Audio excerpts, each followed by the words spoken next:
Boa noite, pessoal. Nossa equipe é formada por 4 integrantes. Eu, Eva Dutra, e os colegas Lucas Vinícius, Ana Carmo e Gessiane Araújo. Abordaremos o tema desigualdades no mercado de trabalho e a pandemia. Para iniciar, farei uma contextualização do desemprego e o cenário que nos encontramos. O desemprego, fator preocupante em todos os países, sempre foi um dos grandes problemas do Brasil.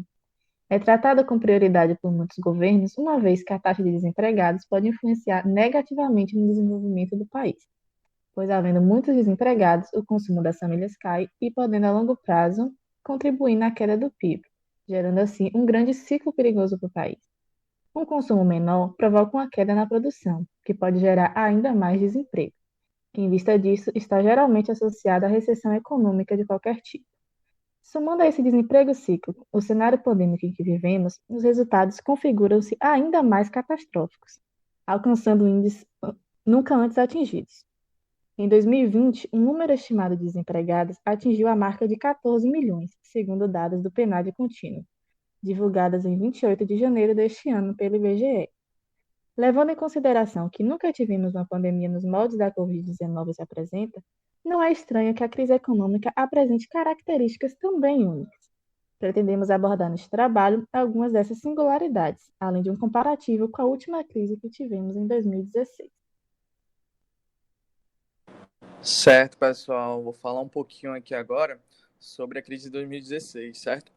Só que para falar dessa crise de 2016, nós precisamos ter um contexto histórico, certo? Então, por meados de 2003 a 2006, Palocci saiu do Ministério da Fazenda, né? Ele mantinha uma política fiscal e monetária bastante contracionista.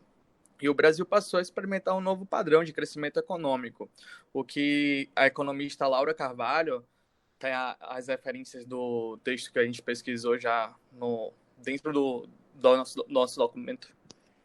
Ela chama de um período de milagrinho, fazendo meio que uma alusão ao milagre econômico da década de 70. Esse período, de 2006 a 2020, foi marcado por variações maiores do crescimento econômico, o que puxou essas taxas mais elevadas de crescimento foram alguns elementos, como, por exemplo, a política de valorização do salário mínimo e outras medidas vinculadas ao mercado de trabalho. Redução forte do desemprego, aumento da formalização de trabalho, políticas de salário médio, muito decorrente da pressão ocasionada pelas políticas de valorização do salário mínimo. E essas medidas ampliaram a renda no trabalho, o que levou a ampliar uma renda nacional, reduzindo assim as desigualdades salariais e, apesar de não estar reduzindo tanto, a desigualdade geral, né, no país. Houve uma maior facilitação de acesso ao crédito, como a criação da modalidade do crédito consignado, um ciclo de valorização dos commodities, aumento de substancial dos investimentos, principalmente o investimento público. E esses foram os fatores que mais auxiliaram no aumento do PIB nessa época. Como as receitas também cresciam nesse período, em função do maior dinamismo do mercado interno, foi possível a junção de uma política fiscal expansionista com um aumento expressivo dos gastos do Estado. Então, ao passo que houve a redução do endividamento público, foi possível elevar os gastos social. E assim, ao fim desse ano, se eu não me engano, o ano de 2014, tivemos um superávit primário, ou seja, as receitas anuais do país foram superiores às despesas. Só que esse modelo de política, economia, enfim, chegou a ter alguns limites. Quais foram esses limites? A taxa de câmbio foi valorizada demais, ou seja, o real ficou muito valorizado em relação ao dólar. E essa valorização cambial, por um lado, foi muito importante para manter o nível baixo de inflação das mercadorias, que não subiam tanto o seu preço. Isso ficou conhecido meio como que populismo cambial. Portanto, os salários continuavam subindo. E isso gerou outros dois problemas. Com o aumento dos salários, as pessoas consumiam mais e, portanto, se aumentou o número de mercadorias importadas, muito por conta do aumento dos salários, mas também pelos produtos estarem mais baratos. E isso terminou gerando outro desequilíbrio, que é o seguinte: esse desequilíbrio se deu na balança comercial brasileira e na estrutura produtiva também, principalmente por conta da indústria, que terminava perdendo bastante competitividade de exportação, e o mercado interno em função do aumento da entrada de produtos importados.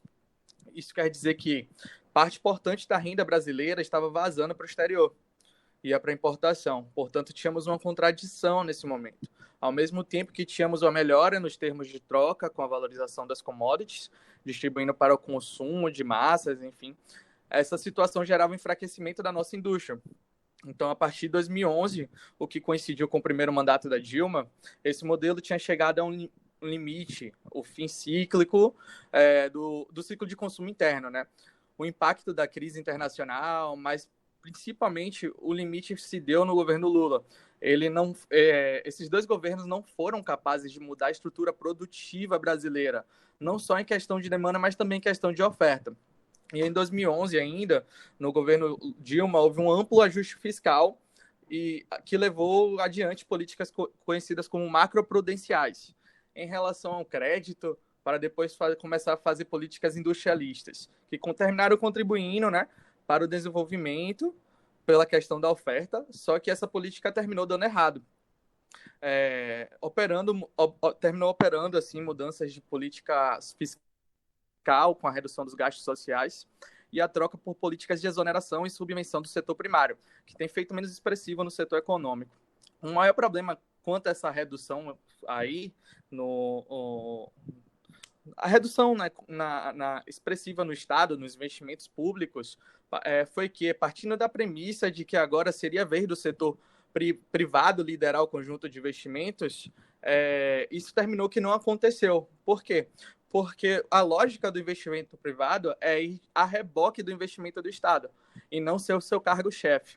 Além disso tudo, as margens de lucro do setor privado vinham caindo ao longo do tempo, justamente pela manutenção de anos de apreciação cambial, terminaram tirando a competitividade do mercado interno e a margem de lucro das empresas. E parte das exonerações, inclusive, eram para recompor a margem do lucro das empresas e para os investimentos. Portanto, as receitas do Estado começaram a cair. E o que responde por essa queda na receita é a redução do crescimento econômico em relação ao período anterior e a política de renúncia de receita. Como caíram as receitas, mas os gastos continuaram os mesmos, no Estado brasileiro, a partir de 2014, a dívida tanto bruta quanto a líquida começaram a se elevar. Tivemos o primeiro déficit primário, o Estado arrecadou menos do que gastou, mas o que decreta realmente o período de crise foi que, no governo 2.0 da Dilma, se eu não me engano, ela deu como resposta a opção pela austeridade para poder diminuir a deterioração fiscal. Isso terminou jogando a economia brasileira em uma bruta recessão econômica, porque houve a liberação abrupta dos preços da gasolina e a energia elétrica terminou aumentando, né? Foi um elemento que ajudou bastante para explicar essa crise por conta do impacto nas empresas. O aumento nas taxas de juros encareceu ainda mais o crédito e forçou as empresas que já não estavam muito bem a usarem seus recursos para pagar dívidas. Terminaram havendo também o aumento das taxas de juros, que ajudou a deteriorar as finanças públicas. O problema é que, quanto mais se cortava gastos, mais caía a arrecadação, e mais as empresas tinham menos ganhos, pois as empresas não conseguiam vender suas mercadorias por conta da elevação do desemprego e da contração da renda como decorrência da política de austeridade e o forte gasto do Estado. O investimento público caiu bastante, forçando o PIB a cair a partir de 2014, né, que começou isso tudo, e por consequência disso, ela terminou se prolongando em 2015 e 2016. Portanto, toda essa situação começou em 2014, e se prolongou até 2016, e teve ainda reflexo após o ano de 2016, o desemprego começou a realmente se mostrar mais forte ao fim de 2015, mais ou menos, tá? E, portanto, esses cortes substanciais na economia forçam mais ainda o governo a cortar seus gastos. E foi nesse contexto que se deu a crise de 2016. Agora a gente vai dar uma olhadinha mais na crise de 2020. Bom, como o Lucas falou agora, esse tipo de recessão econômica, ele traz um tipo de desemprego chamado desemprego conjuntural, que é justamente baseado em conjunturas que podem ser tanto uma recessão econômica quanto uma epidemia, ou no caso de 2020, uma pandemia. E só antes de começar a falar de 2020, eu queria dizer que, contextualizar uma coisa, que é assim, o indivíduo que faz parte da população economicamente ativa, ao pleitear e conseguir uma vaga no mercado formal, passa a fazer parte da massa de ocupados. Caso ele não tenha esse sucesso, ele pode migrar para a informalidade, pode aceitar um subemprego, permanecer na busca enquanto um desempregado ou desistir de procurar, indo assim para a população dos inativos, que são aqueles que estão aptos para o trabalho, mas não estão em busca de uma vaga. E aí, comparando a crise que estamos agora com essa crise anterior, a gente pode destacar algumas diferenças. Uma delas é a gente pode notar nesses gráficos 5 e 6, que é uma queda mais acentuada na taxa de ocupação que nos anos anteriores. Mas isso não significa que todos esses indivíduos migraram para o desemprego. Como a gente vê agora no gráfico 7, a primeira coisa a chamar a atenção é a proporção de indivíduos que migram para a inatividade, enquanto o fluxo que vai da ocupação para o desemprego foi um pouco mais suave do que a ocorrido anteriormente. Essa transição direta da proporção de ocupados para a inatividade é o principal diferencial dessa crise que estamos em relação às anteriores. Neste caso, comparando homens e mulheres no gráfico 7, a transição foi de 4,2 pontos percentuais entre as mulheres e de 3 para os homens. Quando focamos na comparação entre raças e cor, como vemos no gráfico 8 ao lado, as diferenças também foram mais relevantes nas transições para a inatividade, sendo que para negros foi muito mais intensa, com um aumento de 4,1 pontos percentuais contra 2,9 entre os brancos. No gráfico seguinte, podemos comparar as faixas etárias.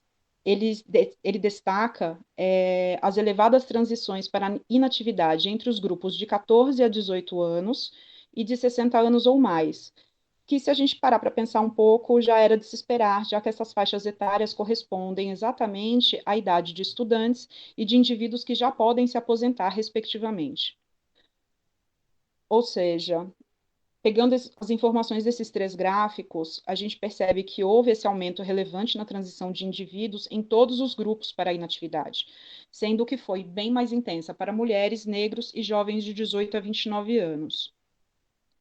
Além da saída da ocupação, a gente também precisa analisar o fluxo contrário, que é o de entrada nas ocupações. Nesse caso, podemos notar no gráfico 10 que a taxa de entrada sofreu uma redução bastante abrupta em 2020. A queda foi sentida em todos os grupos, como pode-se ver, e essa é o segundo diferencial que a gente gostaria de destacar aqui, porque o que vemos é um grande número de pessoas que, mesmo aptas a trabalhar, estão indo direto para a inatividade ao invés de procurar emprego.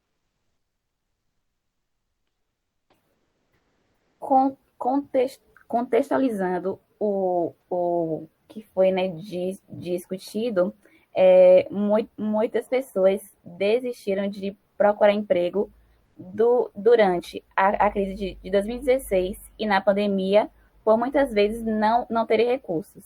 O fato de não ter o recurso para o transporte e participar das entrevistas de emprego ou até mesmo não poder imprimir o currículo e as documentações e o fato de não conseguir se qualificar para a vaga pretendida. Na pandemia, a quantidade de brasileiros inativos ultrapassou a marca de 40%, atingindo os trabalhadores informais, sobretudo os vendedores de lanches que se localizavam nas portas das faculdades, escolas e durante muitos anos e já ambientados com a sua forma de sustento, com o fato de que as ruas estavam vazias e as proibições das aulas presenciais, esses indivíduos se viram sem a sua fonte de renda principal, ficando à mercê dos auxílios emergenciais e as doações de cestas básicas. É imprescindível a criação de projetos para a integração e reintegração dos jovens no mercado de trabalho, Os jovens que foram amplamente atingidos durante a pandemia se vê necessitado de projetos de capacitação e inserção no mercado de trabalho, com isso contribuindo para o aumento da taxa de empregabilidade do país.